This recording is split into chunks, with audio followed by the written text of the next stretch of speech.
The Assembly will now hear an address by His Excellency Muhammad Yunus, Chief Advisor of the Interim Government of the People's Republic of Bangladesh. I request protocol to escort His Excellency and invite him to address the Assembly.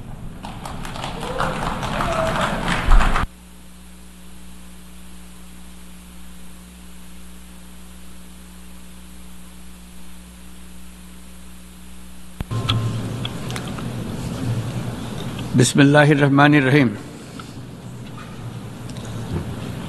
মাননীয় সভাপতি, জাতিসংঘের সাধারণ পরিষদের সভাপতি নির্বাচিত হওয়ায় প্রথমেই আপনাকে আন্তরিক অভিনন্দন জানাচ্ছি।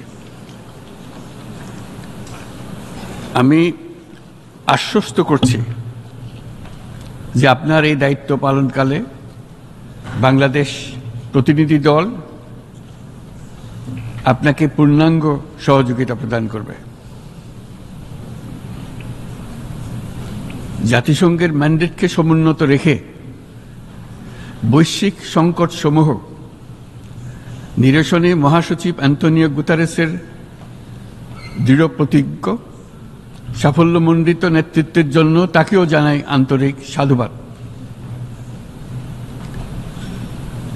সামিট অব দ্য ফিউচার আয়োজনে আমি মহাসচিবের দূরদর্শী ভূমিকার বিশেষ প্রশংসা করছি। সম্মেলনে যে pact for the future and declaration on future generations সর্বসম্মতভাবে গৃহীত হয়েছে, তা এজেন্ডা 2030 পরবর্তী বৈশ্বিক উন্নয়ন কর্মপন্থা নির্ধারণে বিশেষ সহায়ক হবে বলে আমি মনে করি। বাংলাদেশ বিশ্বাস করে যে এই সম্মেলনের অর্জন বৈশ্বিক সমৃদ্ধি অর্জনের জন্য আমাদের সবার অভিপ্রায় ও সহযোগিতা কাঠামো প্রণয়নে দিক নির্দেশক হিসেবে কাজ করবে। এই জুলাই আগস্ট মাসে বাংলাদেশে যে যুগান্তকারী পরিবর্তন সংঘটিত হয়েছে তার প্রেক্ষিতেই আজ আমি বিশ্ব সম্প্রদায়ের এই মহান সংসদে উপস্থিত হতে পেরেছি।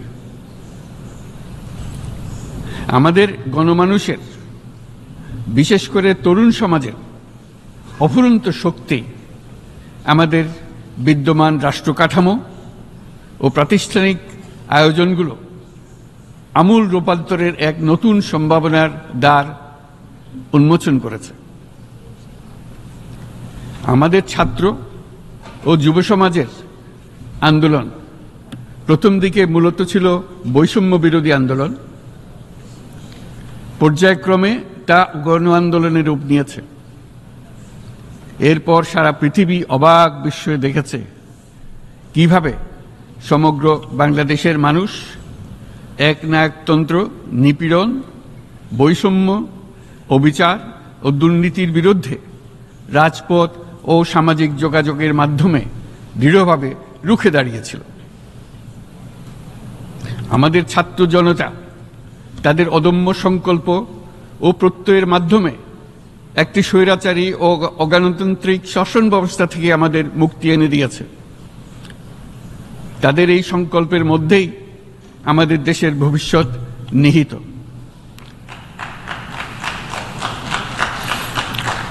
যা এই দেশকে বিশ্ব সম্প্রদায়ের মাঝে একটি দায়িত্বশীল জাতির মর্যাদায় উন্নত করবে বলে আমি বিশ্বাস করি।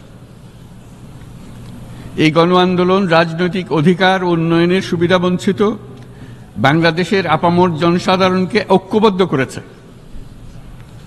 বাংলাদেশের মানুষ উন্নয়ন কর্মকাণ্ডকে অন্তর্ভুক্তিমূলক অংশীদারিত্ব রূপে দেখতে চেয়েছিল। আমাদের জনগণ একটা ন্যায্য, অন্তর্ভুক্তিমূলক ও কার্যকর গণতন্ত্রের জন্য লড়াই করেছে, যার জন্য আমাদের নতুন প্রজন্ম জীবন উৎসর্গ করেছে। আমাদের এই তরুণরা যে প্রজ্ঞা, সাহস ও প্রত্যয় দেখিয়েছে তা আমাদের অভিভূত করেছে, সারা বিশ্ববাসীকে অভিভূত করেছে। বন্দুকের গুলি উপেক্ষা করে বুক পেতে দাঁড়িয়ে গিয়েছিল আমাদের এই তরুণরা। অবৈধ রাষ্ট্র ক্ষমতার বিরুদ্ধে প্রবলভাবে সোচ্চার হয়েছিল আমাদের তরুণ তরুণীরা, স্কুল পড়ুয়া কিশোর কিশোরীরা। তারা নিঃসঙ্গ চিত্তে উৎসর্গ করেছিল তাদের জীবন। শত শত মানুষ চিরতরে হারিয়েছে তাদের দৃষ্টিশক্তি। আমাদের মায়েরা, দিনমজুরিরা ও শহরের অগণিত মানুষ তাদের সন্তানদের কাঁধে কাঁধ মিলিয়ে নেমেছিল রাজপথে। তপ্ত রোদ, বৃষ্টি, মৃত্যু ভয়কে তোয়াক্কা না করে তারা সত্য ও ন্যায়সঙ্গত আকাঙ্ক্ষার বিরুদ্ধে দীর্ঘকালব্যাপী রাষ্ট্রযন্ত্রকে পরিচালনা করার অশুভ ষড়যন্ত্রকে পরাভূত করেছিল। জনগণের এই আন্দোলনে আমাদের জানামতে প্রায় 800-এরও বেশি জীবন আমরা হারিয়েছি স্বৈরাচারী শক্তির হাতে। উদারনীতি, বহুত্ববাদ ও ধর্মনিরপেক্ষতার উপর মানুষের গভীর বিশ্বাস থেকেই বাংলাদেশ রাষ্ট্রের অভ্যুদয় হয়েছিল। 1971 সালে যে মূল্যবোধকে বুকে ধারণ করে আমাদের গণমানুষ যুদ্ধ করেছিল, সেই মূল্যবোধকে বহু বছর পরে আবার জেনারেশন জি, যে প্রজন্ম জি, নতুনভাবে আমাদেরকে দেখতে শিখিয়েছে। এরকমটি আমরা দেখেছিলাম 1952 সালের ভাষা আন্দোলনে, বাংলাকে মাতৃভাষা হিসেবে প্রতিষ্ঠার সময়। বাংলাদেশের এই অভ্যুত্থান আগামী দিনগুলোতে বিশ্বের বিভিন্ন প্রান্তে মানুষকে মুক্তি ও ন্যায় বিচারের পক্ষে দাঁড়াতে প্রেরণা যোগাবে। আমাদের মুক্তি ও গণতান্ত্রিক আকাঙ্ক্ষাকে বাস্তবে রূপ দিতে আমি তাই আজ বিশ্ব সম্প্রদায়কে আমাদের নতুন বাংলাদেশের সঙ্গে সম্পৃক্ত হওয়ার উদাত্ত আহ্বান জানাচ্ছি। মাননীয় সভাপতি, যে রাষ্ট্র কাঠামো দুঃসহ হয়ে গেছে তার পুনর্গঠনের জন্য আমাদের তরুণরা, দেশের আপামর জনসাধারণ একমত হয়ে আমার এবং আমার উপদেষ্টা পরিষদের উপর আস্থা রেখে সরকার পরিচালনার এক মহান দায়িত্ব আমাদের উপর ন্যস্ত করেছে। এই দায়িত্ব গ্রহণের পর আমরা গভীর বিস্ময় ও হতাশার সঙ্গে মুখোমুখিভাবে দেখতে পাচ্ছি কিভাবে সর্বগ্রাসী দুর্নীতি একটি কার্যকর গণতান্ত্রিক ব্যবস্থাকে ধ্বংসস্তূপে পরিণত করেছে, কিভাবে রাষ্ট্রের মূল প্রতিষ্ঠানগুলোকে নির্মমভাবে দলীয়করণের আবর্তে বন্দী করে রাখা হয়েছিল, কিভাবে জনগণের অর্থকে লুটপাট করা হয়েছিল, কিভাবে একটি বিশেষ স্বার্থান্বেষী গোষ্ঠী সমস্ত ব্যবসা বাণিজ্যকে অন্যায়ভাবে নিজেদের হাতে কুক্ষিগত করে দেশের সম্পদ অবাধে বিদেশে পাচার করে দিয়েছে। এক কথায়, কিভাবে প্রত্যেকটি পর্যায়ে ন্যায়, নীতি ও নৈতিকতা অদৃশ্য হয়ে গিয়েছিল। এরকম এক অবস্থার দেশকে পুনর্গঠন এবং জনগণের কাঙ্ক্ষিত রাষ্ট্র ব্যবস্থা প্রতিষ্ঠিত করার জন্য আমাদের উপর দায়িত্ব প্রদান করা হয়েছে। অতীতের ভুলগুলোকে সংশোধন করে একটা প্রতিযোগিতামূলক ও শক্তিশালী অর্থনীতি এবং ন্যায়ভিত্তিক সমাজ ব্যবস্থা গড়ে তোলাই এই মুহূর্তে আমাদের মূল লক্ষ্য। বর্তমান পরিবর্তিত পরিস্থিতিতে সকল রাজনৈতিক দল এখন স্বাধীনভাবে তাদের মতামত প্রকাশ করতে পারছে। যে সব ব্যক্তি বা প্রতিষ্ঠান রাষ্ট্রীয় কাজ ও সিদ্ধান্ত গ্রহণ করার প্রক্রিয়ায় সম্পৃক্ত, তাদের প্রত্যেকের জবাবদিহিতা নিশ্চিত করাই আমাদের অগ্রাধিকার। আমরা মানুষের মৌলিক অধিকারকে সমুন্নত ও সুরক্ষিত রাখতে দৃঢ়প্রতিজ্ঞ। আমাদের দেশের মানুষ মুক্তভাবে কথা বলবে, ভয়ভীতি ছাড়া সমাবেশ করবে, তাদের পছন্দের ব্যক্তিকে ভোট দিয়ে নির্বাচিত করবে, এটাই জাতির আকাঙ্ক্ষা এবং এটাই আমাদের লক্ষ্য। বিচার বিভাগের স্বাধীনতা সংরক্ষণ ও সাইবার ডোমেইন সহ গণমাধ্যমের স্বাধীনতা সুসংহতকরণে আমরা প্রতিজ্ঞাবদ্ধ। আমাদের একজন কৃষক বা একজন শ্রমিকের সন্তানও যেন সমাজের সর্বোচ্চ শিখরে পৌঁছতে পারে, সেই লক্ষ্যে বিশালকার অবকাঠামো নির্মাণের বদলে স্বাস্থ্য ও শিক্ষা খাতে বরাদ্দ বৃদ্ধির আমরা গুরুত্ব আরোপ করছি।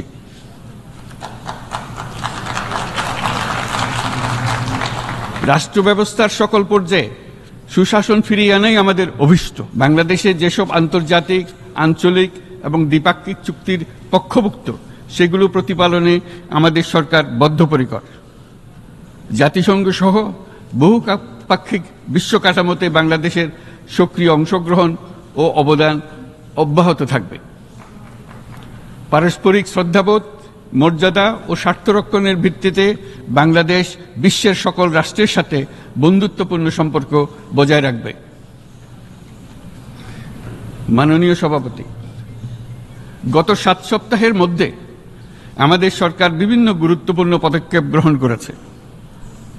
আমাদের অনুরোধে সাড়া দিয়ে জাতিসংঘের মানবাধিকার বিষয়ক হাই কমিশনার বাংলাদেশের গণ আন্দোলনকালে সংগঠিত মানবাধিকার লঙ্ঘনের বিষয়ে বিস্তৃত অনুসন্ধান এবং এইসব বিষয়ে ঘটনার পুনরাবৃত্তি রোধে পরামর্শ প্রদানের জন্য একটা ফ্যাক্ট ফাইন্ডিং কমিশন গঠন এবং তার কাজ শুরু করার জন্য দ্রুত বাংলাদেশে পাঠিয়ে দিয়েছে। আমি তাকে বাংলাদেশের পক্ষ থেকে অশেষ ধন্যবাদ জানাচ্ছি। দায়িত্বভার গ্রহণের 2 সপ্তাহের মধ্যে আমরা গুম প্রতিরোধে যে আন্তর্জাতিক কনভেনশন রয়েছে তাতে যোগদান করেছি।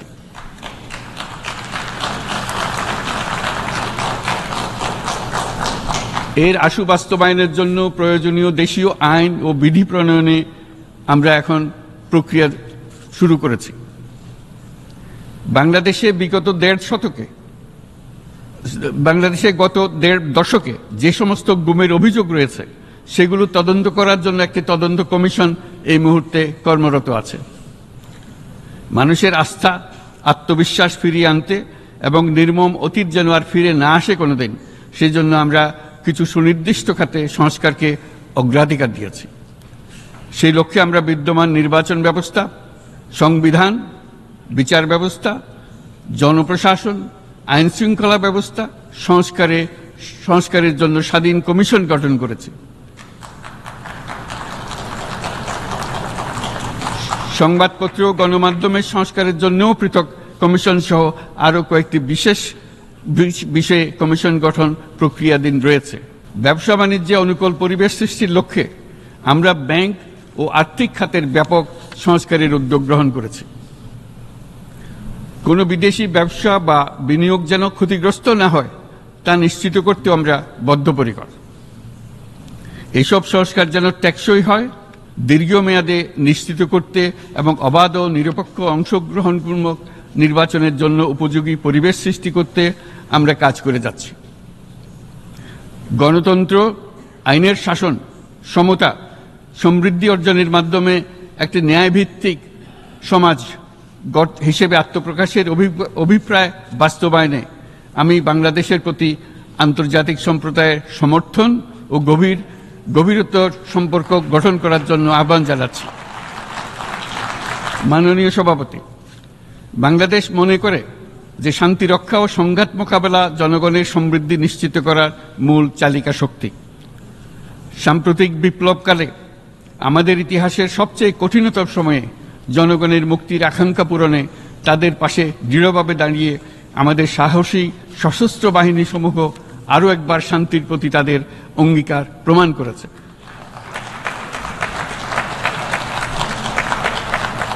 এটা সম্ভব হয়েছে শান্তি রক্ষায় আমাদের অঙ্গীকারের কেন্দ্রবিন্দুতে মানবাধিকারকে স্থান দেওয়ার ফলে। জাতিসংঘের পিস বিল্ডিং কমিশনের সূচনা লগ্ন থেকেই শান্তি রক্ষার মতো শান্তি বিনির্মাণেও বাংলাদেশ সমান অঙ্গীকার ব্যক্ত করে এসছে। আমাদের দিনগুলোতে আমরা জাতিসংঘের শান্তি রক্ষা কার্যক্রমে আমাদের মূল্যবোধ ভিত্তিক অবদানের ধারাবাহিকতা রক্ষা, সমুন্নত ও প্রসারিত করতে বদ্ধপরিকর। জাতিসংঘের শান্তি রক্ষা কার্যক্রমে অবদানকারী তৃতীয় বৃহত্তম রাষ্ট্র হিসেবে বাংলাদেশ এখন পর্যন্ত 43টি দেশে 63টি মিশনে শান্তিরক্ষী প্রেরণ করেছে।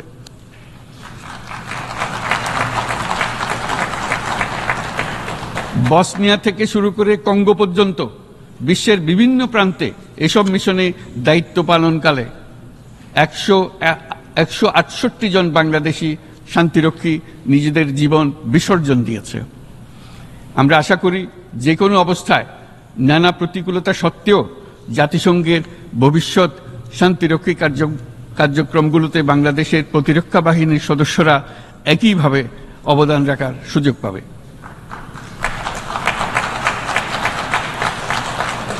মাননীয় সভাপতি, আমাদের সকলের বাসস্থান এই পৃথিবী।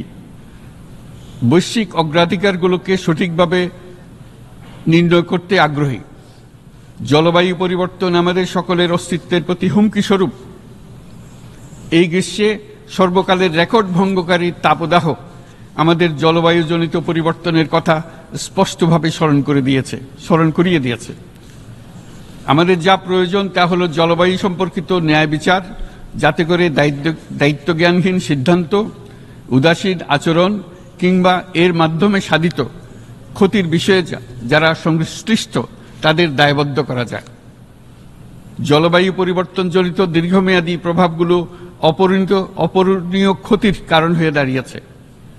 আমরা জীব বৈচিত্র্য হারিয়ে ফেলছি, প্যাথোজেনের পরিবর্তনের ফলে নতুন রোগ বাড়ছে, কৃষিক্ষেত্রে চাপ বাড়ছে ক্রমাগতভাবে, পানি সম্পদ ঝুঁকিতে ফেলছে আমাদের বাসযোগ্যতাকে, সমুদ্র পৃষ্ঠের উচ্চতা বৃদ্ধি এবং লবণাক্ততা আমাদের ক্ষতি করছে প্রতিনিয়ত। ঘূর্ণিঝড়ের সংখ্যা ও মাত্রা বৃদ্ধির কারণে যেই ক্ষতি হচ্ছে তাকে উপেক্ষা করার সুযোগ নেই। ক্ষুদ্র কৃষক, প্রান্তিক পর্যায়ে জীবিকা অন্বেষণকারীরা জলবায়ু পরিবর্তনজনিত ঝুঁকির মুখোমুখি হচ্ছে সবচেয়ে বেশি। আমি আজ এই বিশ্ব সভায় যখন কথা বলছি তখন বাংলাদেশের পূর্বাঞ্চলে 50 লাখেরও অধিক মানুষ তাদের জীবদ্দশায় হওয়া সবচেয়ে ভয়াবহ বন্যা মোকাবেলা করে যাচ্ছে। মহাসচিব গুতেরেস আমাদেরকে দেখিয়েছেন যে বিদ্যমান পরিক্রমা অব্যাহত থাকলে বিশ্বের গড় তাপমাত্রা 2.7 ডিগ্রি সেলসিয়াস বৃদ্ধির দিকে অগ্রসর হতে থাকবে। তাই বাংলাদেশের মতো জলবায়ু ঝুঁকিতে থাকা দেশগুলোতে অভিযোজনের জন্য ব্যাপক বিনিয়োগের আহ্বান জানাচ্ছি।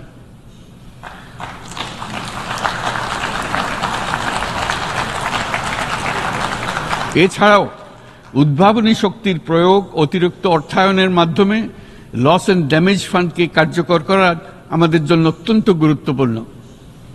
একইভাবে আমাদের প্রয়োজন প্রযুক্তির সহজলভ্যতা, সক্ষমতা বৃদ্ধি। নির্দিষ্ট করে বললে আমাদের দরকার জীবন রক্ষাকারী প্রযুক্তি, বিশেষত কৃষি, পানি এবং জনস্বাস্থ্য খাতে, যেখানে ক্ষুদ্র ক্ষুদ্র উদ্ভাবন এবং সমাধানসমূহ ঝুঁকিতে থাকা জনগোষ্ঠীকে রক্ষা করতে পারে। জলবায়ু সংকটের মোকাবেলা এবং বৈশ্বিক অর্থনীতি সুসংহতকরণে আমাদের যুগপৎভাবে কাজ করতে হবে। বিশ্ব সম্প্রদায় এখন কার্বন মুক্ত পৃথিবী গড়ে তুলতে মনোযোগী হচ্ছে। বিশ্বের অধিকাংশ মানুষকে এই ধরনের পরিবর্তনের সুফলভোগী করতে হলে নেট জিরো পৃথিবীর দিকে আমাদেরকে অগ্রসর হতে হবে। বাংলাদেশের মতো দেশগুলোকে সাথে নিয়ে যেতে হবে। তা না হলে পারস্পরিক দায়িত্ববোধের মাধ্যমে পারস্পরিক সমৃদ্ধি অর্জনে আমাদের সার্বজনীন অঙ্গীকার পূরণে পিছিয়ে পড়ব আমরা। এই ক্ষেত্রে আমি বিশ্বাস করি সমগ্র বিশ্ব একসাথে 3-0 লক্ষ্য অর্জনের ধারণা বিবেচনা করে দেখতে পারে, যার মাধ্যমে আমরা শূন্য দারিদ্র, শূন্য বেকারত্ব এবং শূন্য নেট কার্বন নিঃসরণ অর্জন করতে পারি। যেখানে পৃথিবীর প্রতিটি তরুণ তরুণী চাকরি প্রার্থী না হয়ে বরং উদ্যোক্তা হিসেবে নিজেকে প্রতিষ্ঠিত করার সুযোগ পাবে। তারা যেন এই সম্পদের সীমাবদ্ধতা সত্ত্বেও নিজ নিজ সৃজনশীলতার বিকাশ করতে পারে, যেখানে একটি ব্যবসায়িক উদ্যোগ সামাজিক সুফল, অর্থনৈতিক মুনাফা এবং প্রকৃতির প্রতি দায়িত্বশীলতার মধ্যে একটি চমৎকার ভারসাম্য আনতে পারে, যেখানে সামাজিক ব্যবসার মাধ্যমে যে কোনো ব্যক্তি ভোগবাদী জীবনধারা থেকে উত্তরণ করে সামাজিক ও অর্থনৈতিক পরিবর্তনের সৃজনশীল শক্তি হিসেবে নিজেকে প্রতিষ্ঠিত করতে পারে।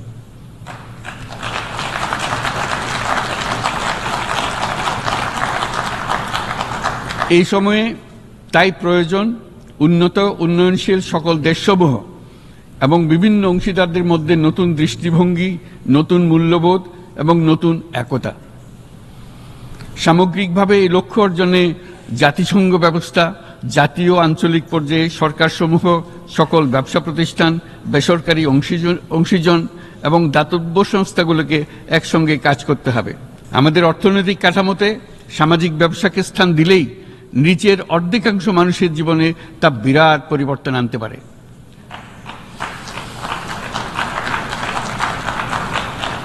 এই পদক্ষেপ একই সঙ্গে জলবায়ুর ধ্বংসাত্মক গতিকে সফলভাবে রোধ করতে পারে এবং বাজার ব্যবস্থার মাধ্যমেই এই মীমাংসা হতে পারে। এ বিষয়ে আমি মহাসচিব গুতেরেসের বিশেষ দৃষ্টি আকর্ষণ করছি। মাননীয় সভাপতি, বহুমুখী সংকটে জর্জরিত বর্তমান বিশ্বে যুদ্ধ এবং সংঘাতের ফলে ব্যাপক ভিত্তিতে মানুষের অধিকার খর্ব হচ্ছে। বিশ্ববাসীর উদ্বেগ এবং নিন্দা সত্ত্বেও গাজায় গণহত্যা থামছে না।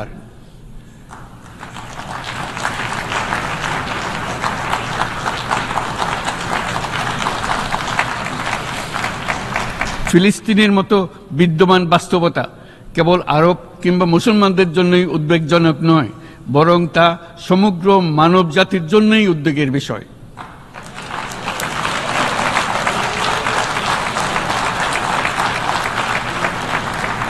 একজন মানুষ হিসেবে প্রত্যেক ফিলিস্তিনির জীবন অমূল্য।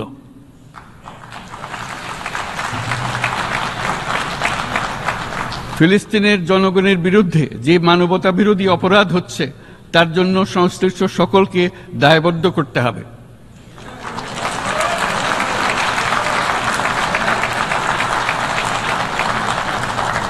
ফিলিস্তিনের জনগণের উপর চলমান নৃশংসতা, বিশেষত নারী এবং শিশুদের সাথে প্রতিনিয়ত যে নিষ্ঠুরতা বিশ্ব দেখাচ্ছে, তা থেকে নিস্তারের জন্য বাংলাদেশ অনতিবিলম্বে সম্পূর্ণ যুদ্ধবিরতির আহ্বান জানাচ্ছে। দ্বিরাষ্ট্রভিত্তিক সমাধানেই মধ্যপ্রাচ্যে টেকসই শান্তি আনতে পারবে। তাই জাতিসংঘ সহ আন্তর্জাতিক সম্প্রদায়ের সকলকে এর বাস্তবায়নের জন্য এখনই উদ্যোগ নিতে আহ্বান জানাচ্ছি।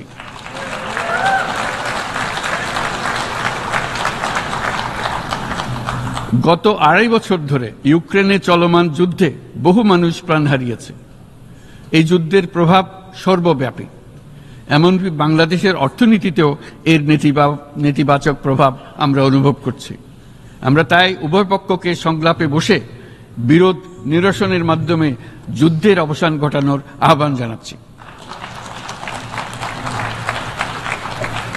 মাননীয় সভাপতি, বাংলাদেশ গত 7 বছর যাবৎ মায়ানমার হতে আগত 12 লাখেরও বেশি রোহিঙ্গাদের মানবিক কারণে আশ্রয় দিয়ে আসছে। এর ফলে আমরা বিরাট সামাজিক, অর্থনৈতিক, পরিবেশগত ক্ষতির সম্মুখীন হচ্ছি। মায়ানমারের অভ্যন্তরীণ সমস্যা থেকে সৃষ্ট এই সংকট বাংলাদেশ ও আমাদের অঞ্চলের জন্য প্রথাগত ও অপ্রথাগত উভয় ধরনের নিরাপত্তা ঝুঁকির কারণ হয়ে দাঁড়িয়েছে। মায়ানমার থেকে বাংলাদেশে বলপূর্বক বাস্তুচ্যুত রোহিঙ্গাদের সহায়তা করতে আমরা অঙ্গীকারবদ্ধ। আমরা রোহিঙ্গাদের জন্য মানবিক সহায়তা কার্যক্রম চালু রাখা এবং তাদের টেকসই প্রত্যাবর্তন নিশ্চিত করার উদ্দেশ্যে আন্তর্জাতিক সম্প্রদায়ের পর্যাপ্ত সহায়তা অব্যাহত রাখার আহ্বান জানাচ্ছি। রোহিঙ্গাদের সাথে সংগঠিত হওয়া ব্যাপক ভিত্তিক মানবাধিকার লঙ্ঘনের জন্য আন্তর্জাতিক বিচার আদালত এবং আন্তর্জাতিক অপরাধ আদালতে চলমান বিচার প্রক্রিয়ার মাধ্যমে ন্যায় বিচার নিশ্চিত করাও সমানভাবে গুরুত্বপূর্ণ। রোহিঙ্গারা যাতে নিজ দেশে স্বাধীন এবং মর্যাদাপূর্ণ জীবনযাপন করতে পারে, সেই লক্ষ্যে অনুকূল পরিবেশ তৈরিতে জাতিসংঘ অন্যান্য আন্তর্জাতিক প্রতিষ্ঠানের ধারাবাহিক প্রচেষ্টার প্রশংসা দাবিদার। এই লক্ষ্যে রোহিঙ্গারা যাতে পর্যাপ্ত নিরাপত্তা ও অধিকার নিশ্চিত করে তাদের নিজ ভূমি রাখাইনে ফিরে যেতে পারে, তার পথ সুগম করা অত্যন্ত দরকার। মায়ানমারে প্রতিনিয়ত পরিবর্তনশীল অবস্থা বিবেচনা রেখে বাংলাদেশ আন্তর্জাতিক সম্প্রদায়ের সাথে একযোগে রোহিঙ্গাদের নিজ দেশে মর্যাদাপূর্ণ টেকসই প্রত্যাবর্তনের জন্য পরিবেশ সৃষ্টিতে কাজ করতে প্রস্তুত। মাননীয় সভাপতি, রাজনৈতিক মুক্তি এবং সামাজিক অর্থনৈতিক জাগরণ ব্যতীত শান্তি ও নিরাপত্তা নিশ্চিতে সাফল্য অর্জন করা সম্ভব নয়। প্রায় 1 দশক পূর্বে বিশ্ব সম্প্রদায় সর্বসম্মতক্রমে এজেন্ডা 2030 প্রণয়ন করেছিল। আমরা সবাই আমাদের সামষ্টিক আকাঙ্ক্ষা ও বিশ্বাস অর্পণ করেছি এই সার্বজনীন টেকসই উন্নয়ন অভিষ্টগুলো অর্জনে। সার্বিকভাবে মাত্র 17% ও কম লক্ষ্যমাত্রা অর্জন হয়েছে। স্পষ্টতই এই ক্ষেত্রে অনেক উন্নয়নশীল রাষ্ট্র আরও পিছিয়ে আছে। উন্নয়নশীল দেশগুলোকে এসডিজি অর্থায়নের বছরে প্রায় 2.5 থেকে 4 ট্রিলিয়ন মার্কিন ডলারের সমান ঘাটতি মোকাবেলা করতে হচ্ছে।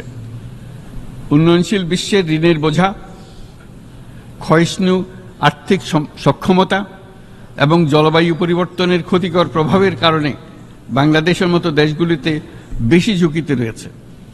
আমরা আশা করি উন্নয়নের জন্য অর্থায়ন সংক্রান্ত চতুর্থ আন্তর্জাতিক সম্মেলনে এই ধরনের জটিল এবং কাঠামোগত সমস্যাগুলোর দিকে নজর দেওয়া হবে। বহুপাক্ষিক আর্থিক প্রতিষ্ঠানগুলোকে এমন অভিন্ন লক্ষ্যে নিয়ে যাওয়ার কাজ করতে হবে যাতে সকল রাষ্ট্র সমানভাবে সম্পদ ও সুযোগের ব্যবহার করতে পারে।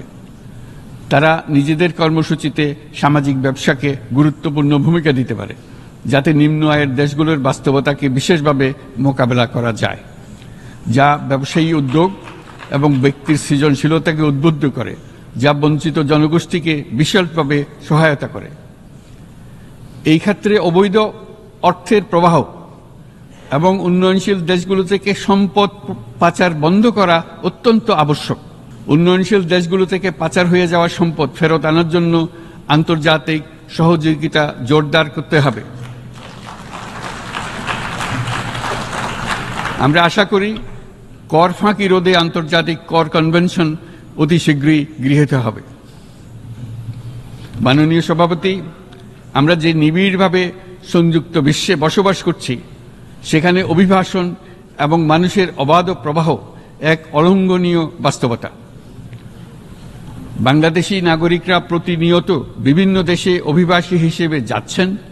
তারা বিভিন্ন দেশে তাদের কর্মসংস্থানের সন্ধানে আছেন। বিশ্বের বিভিন্ন প্রান্তে এই মুহূর্তে প্রায় 1.5 কোটি প্রবাসী বাংলাদেশি আছেন।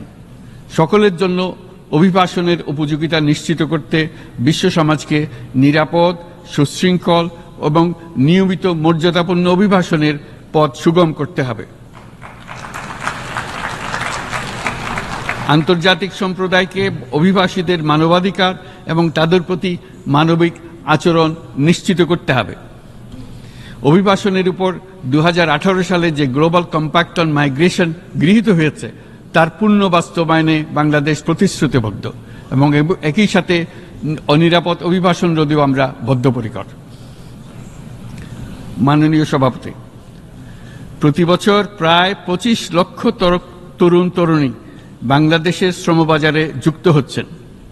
বাংলাদেশের বিপুল জনশক্তির প্রায় 2/3 তরুণ। এই জনশক্তিকে বর্তমান ও আগামীর জন্য গড়ে তোলা বাংলাদেশের জন্য একটা বড় চ্যালেঞ্জ। ক্রমপরিবর্তনশীল কর্মজগতে একজন তরুণকে প্রতিনিয়ত নতুন দক্ষতা অর্জন করতে হয়। এই কর্মপরিবেশের সাথে মানিয়ে নেওয়া শিখতে হয়। এই জন্য বাংলাদেশ যখন মধ্যম আয়ের দেশ হিসেবে উন্নতি হচ্ছে, তখন আমরা শিক্ষা এবং প্রযুক্তিগত সহায়তা লাভের উপর বিশেষ জোর দিচ্ছি। এবার কৃত্রিম বুদ্ধিমত্তার বিষয়ে আসি। কৃত্রিম বুদ্ধিমত্তার অভাবনীয় বিকাশ এবং এর বহুমাত্রিক প্রয়োগে বাংলাদেশ বিশেষভাবে আগ্রহী। আমাদের তরুণ সমাজ জেনারেটিভ আর্টিফিশিয়াল ইন্টেলিজেন্সের সম্ভাবনা নিয়ে উচ্ছ্বসিত। একজন বিশ্ব নাগরিক হিসেবে তারাও চায় নতুন পৃথিবীতে নিয়োজিত হতে, কর্মক্ষম হিসেবে নিজেকে গড়ে তুলতে। বাংলাদেশের মতো বৃহৎ তরুণ জনগোষ্ঠীর দেশ যাতে কৃত্রিম বুদ্ধিমত্তার প্রয়োগজনিত অর্জিত সুফল থেকে পিছিয়ে না পড়ে, বিশ্ব সম্প্রদায়কে তা নিশ্চিত করতে হবে। একই সঙ্গে নিশ্চিত করতে হবে যেন কৃত্রিম বুদ্ধিমত্তার কারণে কর্মক্ষেত্রে মানুষের চাহিদা ক্রমাগতভাবে সংকুচিত হয়ে না যায়। এই প্রসঙ্গে আমি উল্লেখ করি যে আমরা ভিন্ন একটা ইন্টেলিজেন্স, অটোনোমাস ইন্টেলিজেন্স, অর্থাৎ যে কৃত্রিম বুদ্ধিমত্তা নিজেই নিজের কৃত্রিম বুদ্ধিমত্তাকে সম্প্রসারিত করতে পারে মানুষের কোনো হস্তক্ষেপ ছাড়াই, তার ব্যাপারে আমরা বৈজ্ঞানিকদের দৃষ্টি আকর্ষণ করতে চাই। তারা যেন এই ক্ষেত্রে অগ্রসর হওয়ার আগে মানুষের উপরের প্রভাব সম্বন্ধে নিশ্চিত হয়ে অগ্রসর হন। আমাদের ধারণা অটোনোমাস ইন্টেলিজেন্স মানুষের অস্তিত্বকে বিপন্ন করে তুলতে পারে। কাজে এই ব্যাপারে আমাদের সম্পূর্ণ সজাগ থাকতে হবে।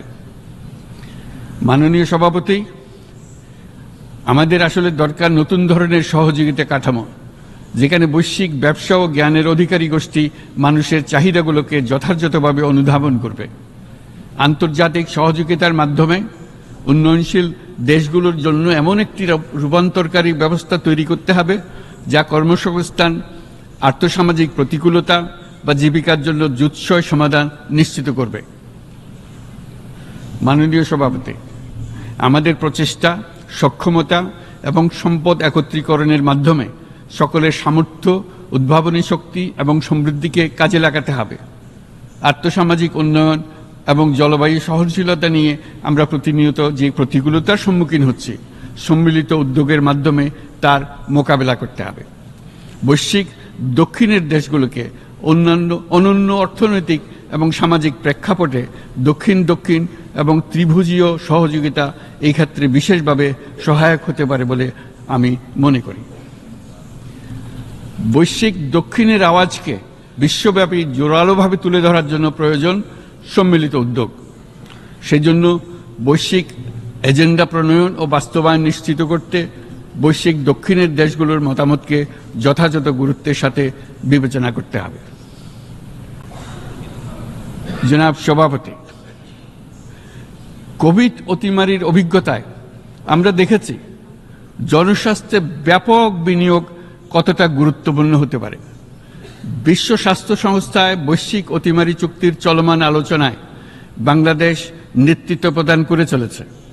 আমরা চাই কার্যকর আন্তর্জাতিক সহযোগিতা, জনস্বাস্থ্য ব্যবস্থায় অর্থায়ন, প্রযুক্তি হস্তান্তর, গবেষণা ও উন্নয়ন, ভ্যাকসিন থেরাপিউটিক্সের উৎপাদন, বহুমুখীকরণ এবং সকল ভ্যাকসিনকে মেধাস্বত্ব অধিকার মুক্ত ঘোষণা করার ব্যাপারে ঐক্যমত্য গঠন। অসংক্রামক রোগসমূহের বিরুদ্ধে লড়াইয়ে এই বিষয়গুলি অত্যন্ত গুরুত্বপূর্ণ। জনাব সভাপতি, এবছর আমরা জাতিসংঘের সাথে বাংলাদেশের অংশীদারিত্বের সুবর্ণ জয়ন্তী উদযাপন করছি। গত 50 বছর ছিল আমাদের জন্য একটা পারস্পরিক শিক্ষণীয় সম্মিলিত যাত্রা। সীমিত উপায়ে বাংলাদেশ বৈশ্বিক শান্তি ও নিরাপত্তা, ন্যায়, সমতা, মানবাধিকার প্রতিষ্ঠায় ধারাবাহিকভাবে অবদান রেখে আসছে। সমন্বিত প্রয়াসের পেছনে আছে সত্যিকার অর্থে একটি নিয়মভিত্তিক বৈশ্বিক ব্যবস্থা গড়ে তোলা। এই প্রসঙ্গে উদাহরণ হিসেবে আমি স্মরণ করছি 1999 সালে জাতিসংঘ সাধারণ পরিষদে ক্ষুদ্র ঋণের উপর গৃহীত রেজুলেশনের কথা। সেই সময় জাতিসংঘ 2005 সালকে ইয়ার অফ মাইক্রোক্রেডিট ঘোষণা করেছিল, যার ফলে ক্ষুদ্র ঋণ বিশ্বব্যাপী সম্প্রসারিত হবার সুযোগ পেয়েছিল। একই সময়ে বাংলাদেশের উদ্যোগে গঠিত হয়েছিল ফ্রেন্ডস অব মাইক্রোক্রেডিট। 2001 সাল থেকে সাধারণ পরিষদে কালচার অফ পিস সংক্রান্ত বাৎসরিক যে রেজলিউশন গৃহীত হয়ে আসছে, বা নিরাপত্তা পরিষদে নারী, শান্তি ও নিরাপত্তা সংক্রান্ত যে 1325 নম্বর রেজলিউশন গৃহীত হয়েছিল, তা বাংলাদেশের বিশ্বজনীন উদ্যোগগুলোর প্রতিফলন এবং অবদান। মাননীয় সভাপতি, আজ এই মহান বিশ্বসভায় বিশ্ব নেতৃবৃন্দের উপস্থিতিতে প্রতিধ্বনিত হচ্ছে শান্তি, নিরাপত্তা, ন্যায় বিচার প্রতিষ্ঠা এবং সম্পদের সুষম বন্টনের মাধ্যমে সকলের অন্তর্ভুক্তি নিশ্চিত করার আহ্বান। সদস্য রাষ্ট্র হিসেবে আমাদের প্রত্যেককে আজ গভীরভাবে অনুধাবন করতে হবে কিভাবে আমরা নারী, পুরুষ সকলের জন্য ও আগামীর দিনগুলোতে উদ্যোক্তা হবার সমান সুযোগ সৃষ্টি এবং তাদের ক্ষমতায়ন নিশ্চিত করতে পারি। সকল বৈশ্বিক সমস্যার সমাধানের জন্য আমাদের সবার হাতে যথেষ্ট সক্ষমতা, সম্পদ এবং উপায় রয়েছে। আসুন আমরা জাতীয় বা আন্তর্জাতিক যেসব প্রতিশ্রুতি দিয়েছি তা বাস্তবায়ন করি এবং অর্থনৈতিক ক্ষেত্রে সামাজিক ব্যবসার ধারণা প্রতিষ্ঠিত করে সকল প্রকার বৈষম্য ও অসমতার অবসানে ঐক্যবদ্ধভাবে আমরা কাজ করি। বাংলাদেশের তরুণরা প্রমাণ করেছে যে মানুষের স্বাধীনতা, মর্যাদা ও অধিকার সমুন্নত রাখার অভিপ্রায় কোনো উচ্চাভিলাষ নয়, বরং এটা সকলের নিশ্চিত প্রাপ্য। আজ এই মহান সমাবেশে আপনাদের উপস্থিতিতে শান্তি, সমৃদ্ধি ও ন্যায় বিচার নিশ্চিত করতে আন্তর্জাতিক, আঞ্চলিক এবং জাতীয় পর্যায়ে বাংলাদেশে তার ভূমিকাকে ক্রমাগতভাবে জোরদার করার নিশ্চয়তা দিচ্ছে। আজ আপনাদের সবাইকে শুভেচ্ছা জানাচ্ছি, ধন্যবাদ জানাচ্ছি।